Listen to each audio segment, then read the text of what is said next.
Hi, guys. As another beautiful evening falls over Georgia, I wanted to reach out to you guys and talk about another subject that is very near and dear to my self defense lifestyle and heart, and goes along with my last video. Last time I talked about the decision making process of how far you're willing to go to defend yourself. And somebody made a great point that if you can avoid having to defend yourself, that's the best course of action, which is absolutely correct. But you can only avoid violence if you see it coming. So tonight, what I wanted to discuss for just a little bit was situational awareness. And situational awareness is more than just a concept. It's a technique and practice. Just like any of your other martial arts techniques, it needs to be worked with that same amount of diligence. Um, People tell you all the time you need to be more aware of your surroundings, but they never go into the techniques of how you do that. And it is a practice, and it can become an everyday practice, and it should, just for safety's sake. And so many of you probably already do things that you don't even realize. The human brain is designed for what's called pattern recognition. So think about when you go shopping for a car, and you have a car in mind that you like, and you don't really notice that you see them very often, but say you decide on a Mini Cooper, and then as soon as you buy it, you see Mini Coopers everywhere. It's not that there are any more Mini Coopers around you, it's just that now your brain has identified what that shape is and it picks it out for you every time you drive by. There's a kids game that people play, punch buggy or slug bug. Whenever you see a Volkswagen, you get to hit the other person. Pattern recognition. That same part of your brain can be used for situational awareness. You start looking for things that stick out. There's a great book on the subject called Left of Bang, and they break it down really nicely into baselines and anomalies. And it's the same thing you use in tactical tracking. You look at the baseline of a situation, say you're in a bank. What is everybody doing? They're writing out their deposit slips, they're checking their phone, they're impatient because they need to get through this transaction and move along. That's your baseline.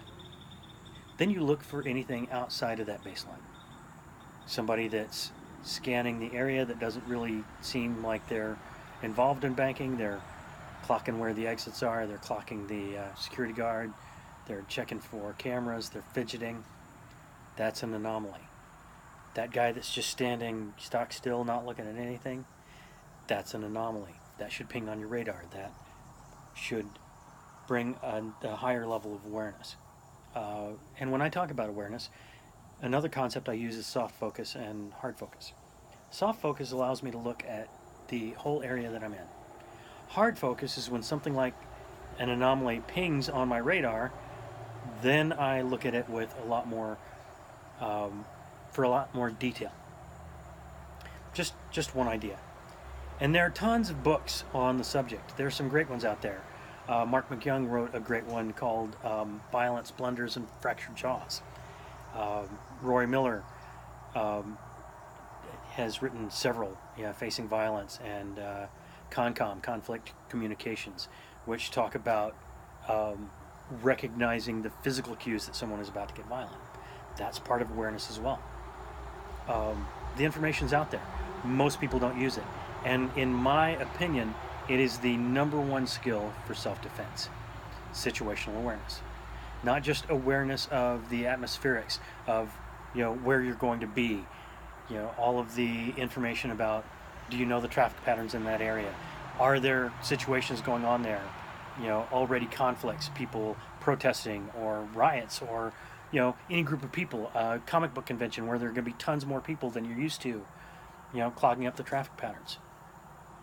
Also, any place where groups gather also draws predators that are going to pickpocket or look for cars that can be broken into, all those sorts of things. That's your long range situational awareness. Shorter range situational awareness, walking down the street. Are you clocking people's hands? Are you clocking whether or not they're clocking you? Are you watching the watcher?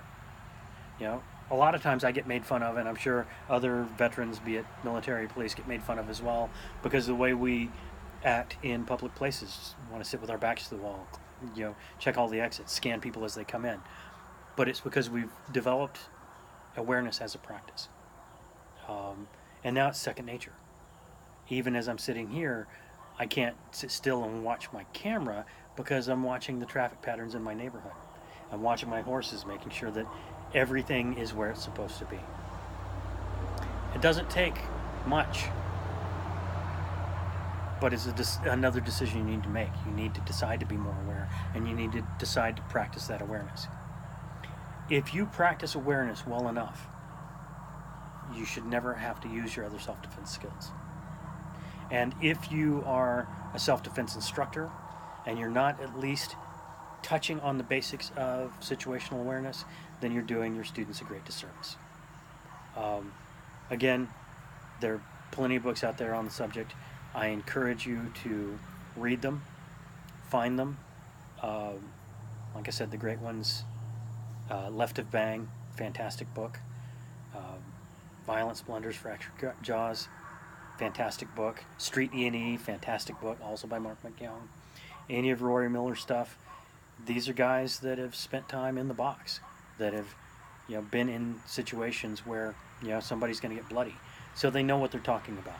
They've spent their lives learning, those hard lessons so that you don't have to get into those situations. You can learn from their experience, and I encourage you to do so. Also, if you feel like it, reach out to me.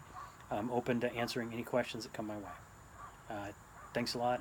Hope you're having a fantastic evening. And remember, all of this is just one guy's opinion. All right, love you guys.